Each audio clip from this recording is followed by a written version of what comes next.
Guys আমার হাতে দেখতে পাচ্ছেন একটা বরফ বাটি রয়েছে, তবে এইটাতে কোনো খাবার নাই। এইটাতে আছে আমাদের রিসেন্টলি রিভিউ করা রিয়েলমির তরফ থেকে রিয়েলমি C85 Pro, যেখানে কিন্তু তারা ক্লেম করেছে 60 দিন পানির নিচে থেকে গিনিস ওয়ার্ল্ড রেকর্ড করেছে। বাট আমরা তার থেকেও আরেকটু ক্রেজি কিছু করার জন্য এই ফোনটা কিন্তু টোটাল 1 দিনের বেশি আমরা পানির মধ্যে রেখে ফ্রিজের মধ্যে ডিপে রেখেছি অ্যান্ড টোটালি বরফ করে ফেলেছি। অ্যান্ড ফাইনালি আমরা দেখবো এই ফোনটা এখনও বেঁচে আছে কিনা, বরফটা ভেঙে একদম অন ক্যামেরা আপনাদের সামনে দেখাবো। সো চলুন।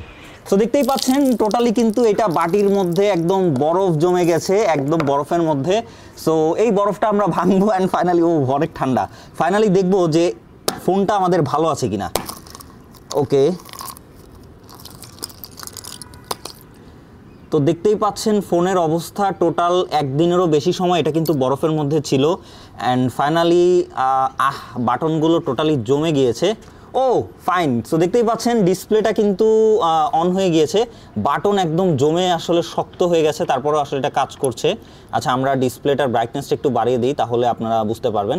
এবং টাচটাও মোটামুটি পানি থাকা সত্ত্বেও কিন্তু বেশ ভালো মতোই কাজ করছে, আপনারা যদি একটু ভালো মতো লক্ষ্য করেন। তো বাকি সব কিছু ডিসপ্লেও আমরা ঠিকঠাক মতো দেখতে পাচ্ছি। আমরা একটু ক্যামেরাটা ওপেন করে দেখি যে ক্যামেরার মধ্যে কোনো পানি টানি গিয়েছে কিনা। ওকে, সো ক্যামেরাও কিন্তু একদম ঠিকঠাক রয়েছে। আপনারা যদি দেখেন এই যে ক্যামেরা কিন্তু একদম ঠিকঠাক ক্লিয়ার আসতেছে। অ্যান্ড ফ্রন্ট ক্যামেরাটা যদি আমরা একটু দেখি, ওকে, সো ফ্রন্ট ক্যামেরাও কিন্তু একদম ঠিকঠাক রয়েছে। তো দেখতেই পেলেন টোটাল 1 দিন বরফের মধ্যে থেকেও কিন্তু এই C85 Pro একদম অল ওকে রয়েছে অ্যান্ড টোটালি ওয়ার্কিং কন্ডিশনে রয়েছে। সো অবশ্যই বলা যাচ্ছে তারা কিন্তু এখানে বেশ ভালো কাজ করেছে অ্যান্ড এইটার ডিউরেবিলিটি কিন্তু আসলেই জোস।